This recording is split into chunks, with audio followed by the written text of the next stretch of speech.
Hello বন্ধুরা, আপনাদের স্বাগত জানাই বাংলা মেডিসিন রিভিউ ইউটিউব চ্যানেলে। তো আজকের মেডিসিন রিভিউয়ে এমন একটি মেডিসিন সম্পর্কে, এমন একটি ক্রিম সম্পর্কে আলোচনা করব যে ক্রিমটিকে আমরা আমাদের ত্বককে ফর্সা করতে, ত্বককে উজ্জ্বল করতে ব্যবহার করে থাকি। এই ত্বককে ফর্সা করা ছাড়াও এই ক্রিমটি অনেক কাজে ব্যবহার করা যায়।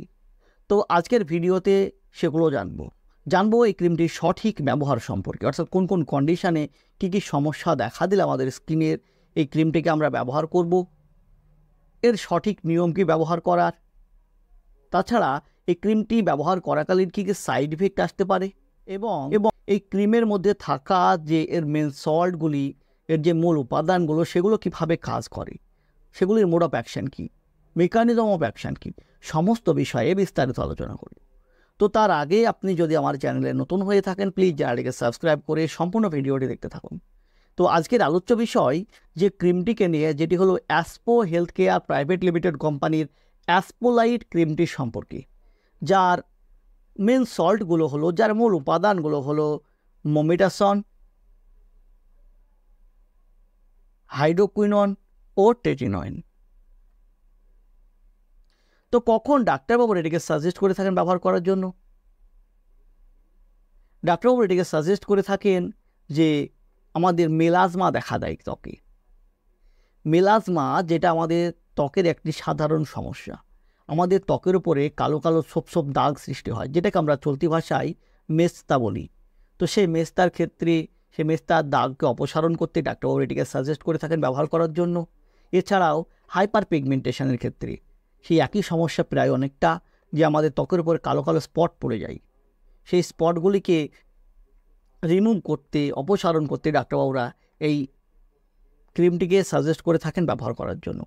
এছাড়াও আমাদের ত্বককে ফর্সা করতে, ত্বকে থাকা বিভিন্ন ক্ষতকে দ্রুত পূরণ করতে, ত্বককে সফট রাখতে, ত্বককে টান রাখতে, তাছাড়া আমাদের ত্বকের উপরে যে রেডনেস, সোয়েলিং, ইচিং, ইরিটেশন, বার্নিং সেন্সেশন, এক কথায় চুলকানি, সেক্ষেত্রে সেগুলোকে কমাতে ডাক্তারবাবুরা এই ক্রিমটিকে সাজেস্ট করে থাকেন ব্যবহার করার জন্য।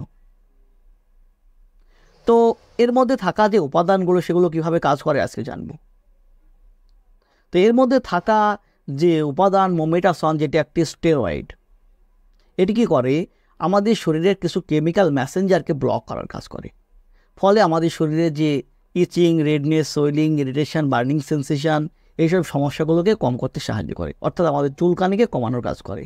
তাছাড়া হাইড্রোকুইনন যে উপকরণটি, যেটি একটি ডিমেলানাইজিং স্কিন লাইটেনিং এজেন্ট, এটি কী করে, আমাদের শরীরে যে মেলালিন, সেই মেলালিনের প্রোডাকশানকে কমিয়ে আমাদের ত্বককে উজ্জ্বল করে, ত্বককে ফর্সা করে। তো মেলালিনটা কি? মেলালিন যেটা একটি ন্যাচারাল পিগমেন্ট, যা আমাদের ত্বক, আমাদের চুল, আমাদের চোখ এর রঙকে নির্ধারণ করতে সাহায্য করে। অর্থাৎ যার শরীরে মেলালিনের প্রোডাকশান যত বেশি, তার স্কিন তত ডার্ক, এবং যার শরীরে মেলালিনের প্রোডাকশান যত কম, তার স্কিন তত উজ্জ্বল এবং ফর্সা। তাই যেহেতু হাইড্রোকুইনন একটি ডিমেলানাইজিং এজেন্ট, স্কিন লাইটেনিং এজেন্ট, এটি মেলানিনের প্রোডাকশানকে কমিয়ে আমাদের স্কিনকে উজ্জ্বল করে তোলে।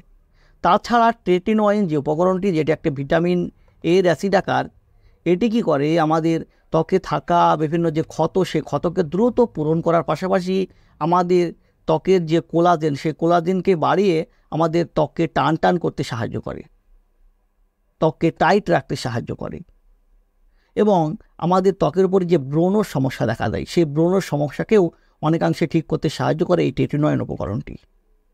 তো কিভাবে ব্যবহার করবেন?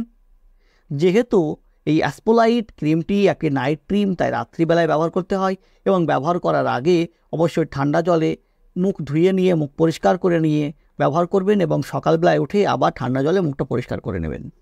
এবং এটি ব্যবহার করাকালীন কখনোই সূর্যের তাপে যাবেন না বা আগুনের তাপে যাবেন না, ফলে আপনার ত্বকে রেডনেস আসতে পারে, ত্বক লাল হয়ে যেতে পারে, এসব সমস্যাগুলো দেখা দিতে পারে। তাছাড়া যদি আপনার এই উপকরণগুলির মধ্যে কোনোটি অ্যালার্জি থাকে, সেক্ষেত্রে অ্যালার্জিক রিয়াকশান আসতে পারে, যেমন রেডনেস, ইচিং, সোয়েলিং, ইরিটেশন, বার্নিং সেন্সেশন, এইসব সমস্যাগুলো ফিরে আসতে পারে। তাই যদি আপনার অ্যালার্জি থাকে, তাহলে এই ক্রিমটিকে ব্যবহার করা যাবে না। তো কিভাবে বুঝবেন আপনার অ্যালার্জি আছে কিনা এই ক্রিমটিতে? তাই যদি আপনি এই ক্রিমটিকে মুখে ব্যবহার করব মনে করেন, তো মুখে ব্যবহার করার আগে আপনি আপনার হাতের তালুর উপর একবার ব্যবহার করে দেখে নেবেন যে আপনার সেই জায়গায় রেডনেস আসছে কিনা, ইচিং আসছে কিনা, সোয়েলিং দেখা দিচ্ছে কিনা, বার্নিং সেন্সেশন, ইরিটেশন এসব সমস্যাগুলো আসছে কিনা। যদি না আসে তারপরে আপনি মুখে ব্যবহার করতে পারেন। সবথেকে ভালো হয় যদি আপনি একজন স্কিন স্পেশালিস্টের সঙ্গে কনসাল্ট করে তিনার নির্ধারিত দেওয়া নিয়মে তিনার নির্ধারিত দেওয়া মেডিসিন ব্যবহার করতে পারেন। ফলে আপনাকে সমস্যায় পড়তে হবে না এবং আপনি সঠিক উপকারটি পাবেন। তো বন্ধুরা, এই ছিল অ্যাসপোলাইট ক্রিম সম্পর্কে একটা ছোট্ট ভিডিওটি যদি আপনার ভালো লেগে থাকে, যদি কোনো উপকার এসে থাকে, প্লিজ চ্যানেলটিকে সাবস্ক্রাইব করে লাইক দিতে ভুলবেন না। সুস্থ থাকবেন, ভালো থাকবেন, আবারও দেখা হবে হেলথ রিলেটেড, মেডিসিন রিলেটেড অন্য কোনো ভিডিওতে। আজ এই পর্যন্তই, ধন্যবাদ।